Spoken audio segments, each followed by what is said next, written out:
Hello everybody, and welcome back to another Revel review.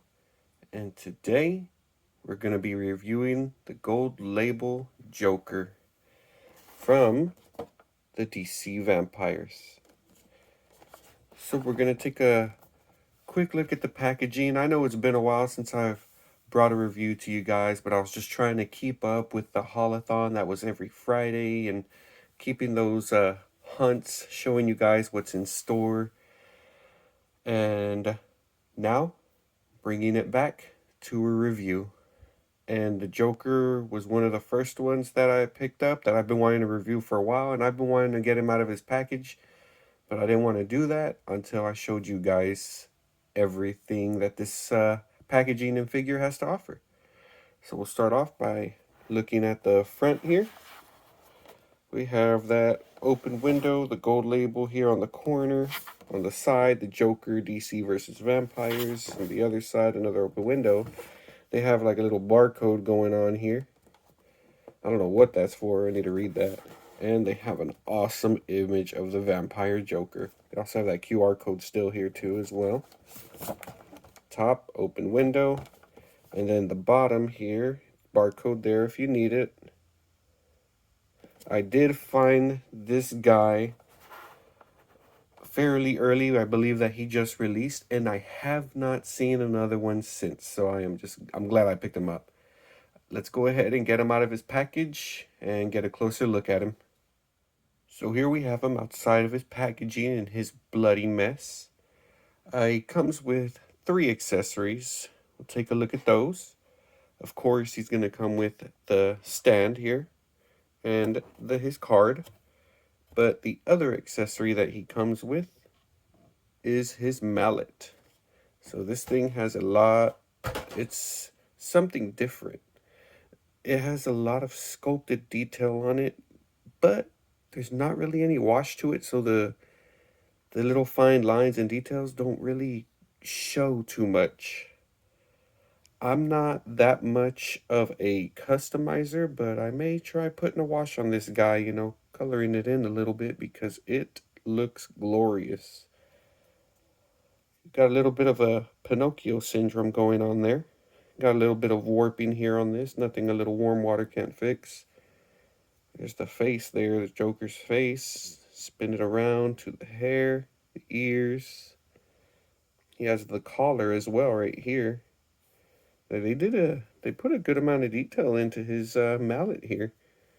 Have a J there for Mr. J. It's on both sides. And up next, we're going to take a look at Joker himself. So this body is the same body as the 3 figures, or 3 Jokers, I believe. But he has a lot of good detail himself. Not too much going on the suit, but here on the face, I mean, just look at that. You can even, it's not too noticeable, but the little, the vampire teeth there are a little more pronounced. And I like this paint, how it goes all the way up. I can't tell if his cheeks are gashed. It looks like they are. That they're gashed all the way up, which adds more to that creepy factor. Little bit of blood on his shirt here. He's got those bloody hands. Looks like it just a fresh kill there. And his fingernails are long, like a vampire's would be as well. You can see it more on this side here. They come to a point. Maybe a little more shading of the blood, darker blood in certain spots. But pretty good, in my opinion. As for the jacket and the pants, no shading. It's an ever so slight color difference between the pants and the jacket here. But there's good sculpting in the creases. The pockets the buttons are painted. Good attention to detail. And the shoes are they're fancy. I like them. He's got his fancy shoes on. Up next, we'll take a look at his articulation. Okay, so for his articulation, we'll start off at the head. does a full 360. You can turn, the chin gets in the way a little bit, but you can maneuver it over.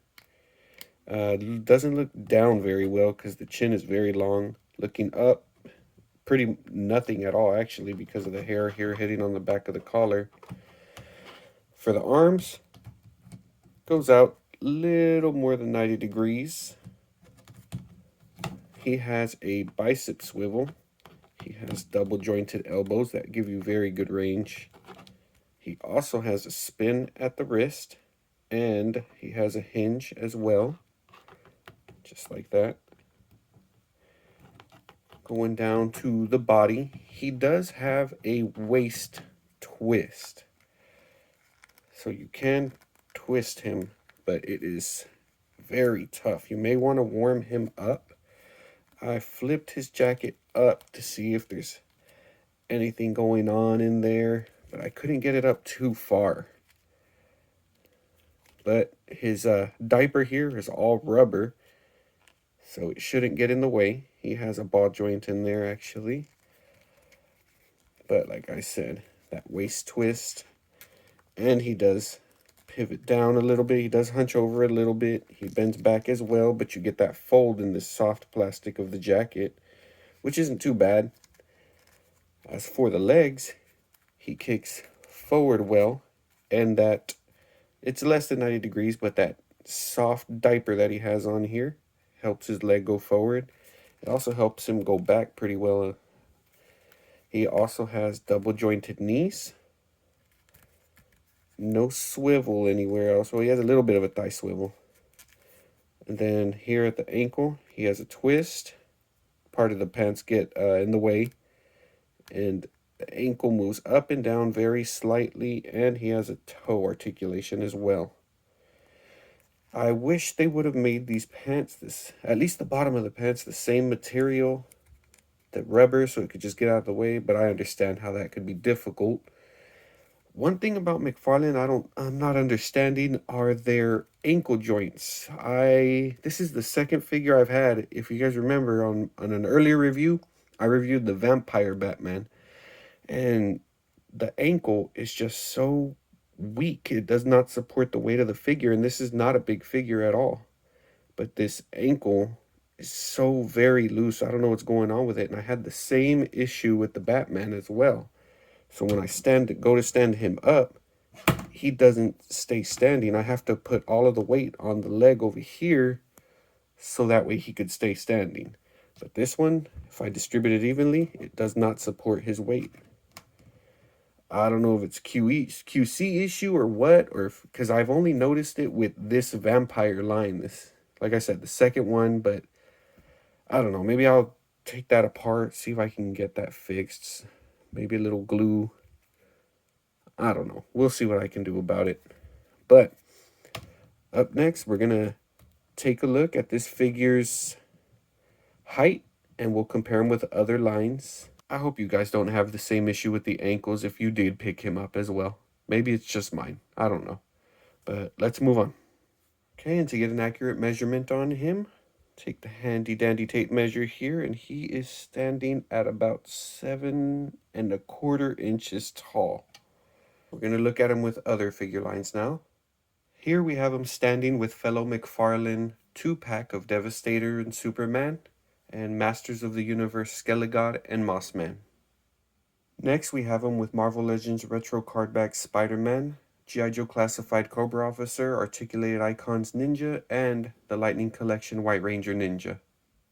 And here we have him with Marvel Legends Monster Venom, NECA Jungle Hunter Predator, the NECA Shadow Shredder, and the 2018 NECA Michael Myers. Next up, we have him with the SH Figure Arts Saiyan Raised on Earth Goku, the Dragon Stars Cooler, and the model kit Super Saiyan God Super Saiyan Goku.